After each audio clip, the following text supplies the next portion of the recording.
Okay guys, so my neighbor is buying this load of wood here off of me, and he's going to use it to make wainscoting, and it's really coming out nice, some of this stuff. I'll just show you what it looks like after it's been planed. He's setting the plain stuff in here to keep it dry until he's ready for it.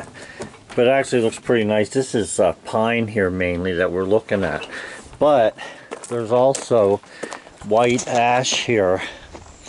That's beautiful boards. So he doesn't want them quite that wide because it's harder to plane a wide board and all, but he's doing pretty good getting pretty far down through the pile anyway. So they're planing pretty nice. You can see there's a lot of sawdust to this. You can go ahead and run that if you want to, Tom.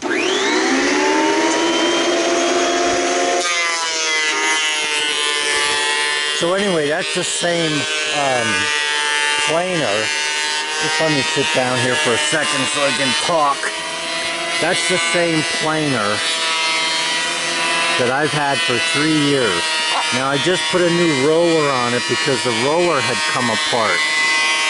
Last night after he left here, I took a little bit of lacquer thinner on a rag and wiped the rollers down so that they would pull the stuff through the machine for him, and it was working pretty good. It's just that, you know, it's a cheap planer, and it still does a good job. I call it self-surviving because the planer actually doesn't let you cut more than maybe oh boy, maybe 1/8 of an inch at a time, which is pretty good.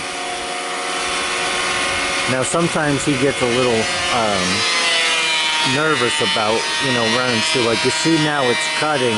A second ago it wasn't hitting the board. And what happens is it's just the way things dry. Sometimes the board dries harder at one end than the other, or one side than the other. Now it's hitting pretty good. You can see the size of the flakes start coming out. So the cutter is still nice and sharp on there yet. And he's getting some nice looking boards out of this. So what we're going to do then is cut these in half roughly for the size of wainscoting, say 4 foot or maybe a little less, and then put a rounded edge on them and also a shiplap on each board so that, you know, when you're nailing them up, one overlaps the other so you're not getting any kind of you know, stuff walking between the boards. So anyhow, that's how it's going so far. But that planer there, I got at Lowe's, and at the time they changed the name from Porter Cable to Craftsman. And I bought a Craftsman one. I have it in the garage.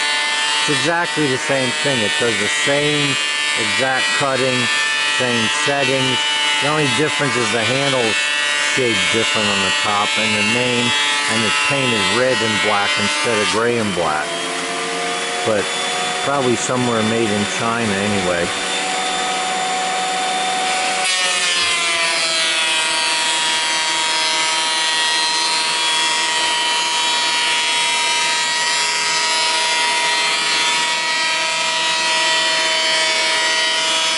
Now originally when he was doing some planing, he would turn the handle there while he was putting the board through because maybe the planer wouldn't hit or something. And I had said to him that you should only turn the planer right before you put the board in, and then don't touch the planer handle. Just run the board through no matter what it does, and then turn it down again after you get through. That way there it'll keep the board flat. Otherwise you're making ridges in the board.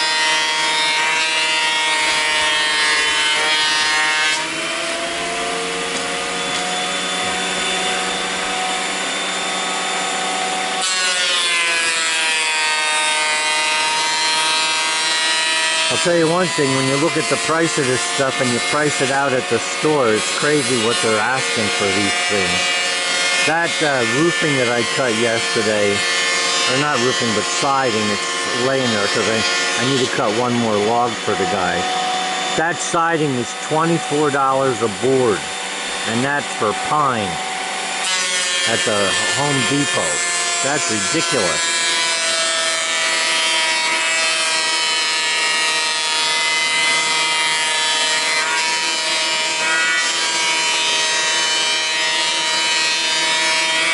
That thing's cutting nice. Now we turned the cutters over last night, so last night, and he's already cut about maybe 8 boards. Last night the cutter was changed to a new cutter, and you can sort of tell by the size of the chips that are coming out of the length of them. But it's a good little planer for the money, I'll tell you. And you can get parts for it, which is important. The blades, if you buy the blades at Lowe's, you're looking at around 30 bucks or more a blade, a set of blades for 2 blades.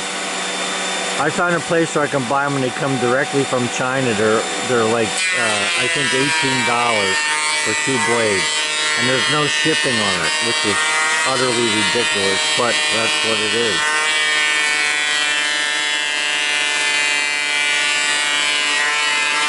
So that's what's going on this week.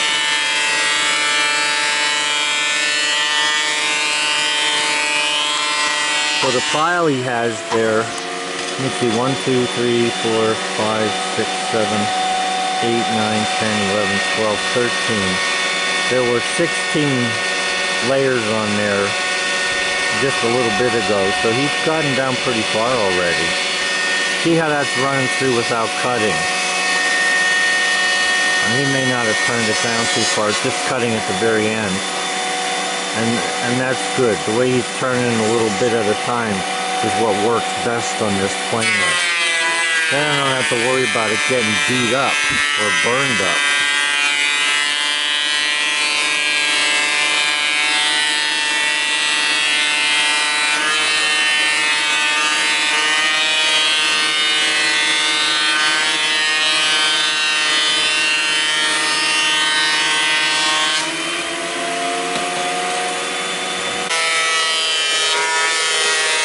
Just run a little bit so you can see what's going on there in case there's any, you see things you want to make a comment on or whatever.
It takes a little while to do this planing, there's no doubt about that.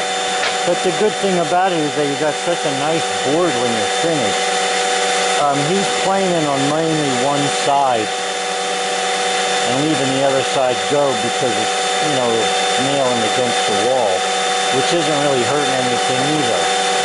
It's just that when you plane only one side, because the other side's a little fuzzy, it tends to hang up going through the planer, but you can still get it nice.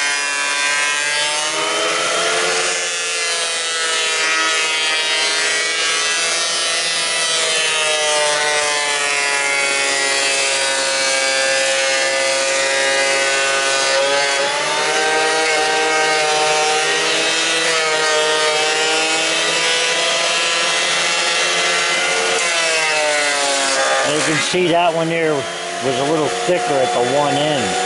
It could be from drying. I don't believe it's from the bandsaw cutting. It's probably from drying differently.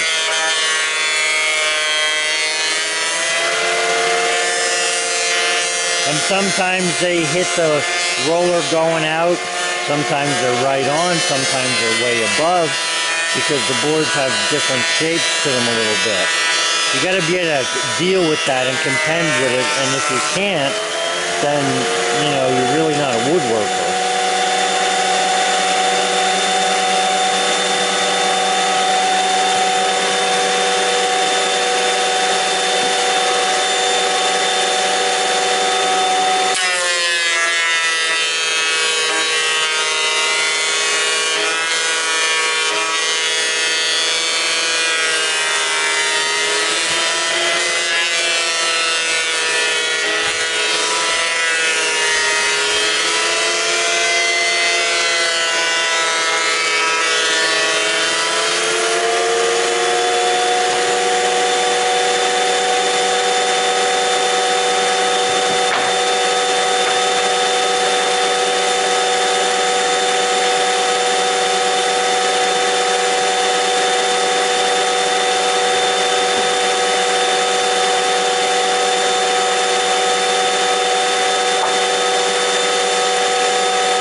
One thing about the planer also is the throat on it is around 13 inches wide.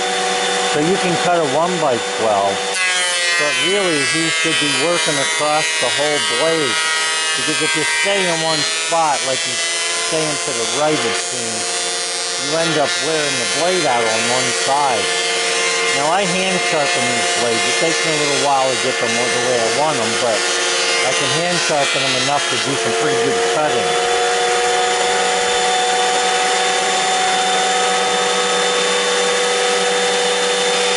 Yeah, there he's moving to the other side, so that's good that he's doing that.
Okay guys, so he took off for lunch, I suppose. And the thing I wanted to say to you is, inside the planer there's two rollers. There's a roller in the front and a roller in the back. I had explained this once before. What I didn't say, I don't think, is I use lacquer thinner to clean those rollers, the in and the out feed roller. Now you need to be real careful, because you got two round rollers with a cutter in between, and that cutter can really do some damage to your fingers. So you want to work on like the outside, towards the outside of the machine when you're working with those cutters, to adjust them, or not to adjust them, to clean them. Because what happens, especially with sap, especially from pine, the pine sap gets on them, and the next thing you know, it's all messed up. So I'm just telling you the best thing that I can tell you that I know about. Maybe when he's done playing and I go to clean it again, I'll show you how I clean it, and then this way here you'll know. Alright, have a good one.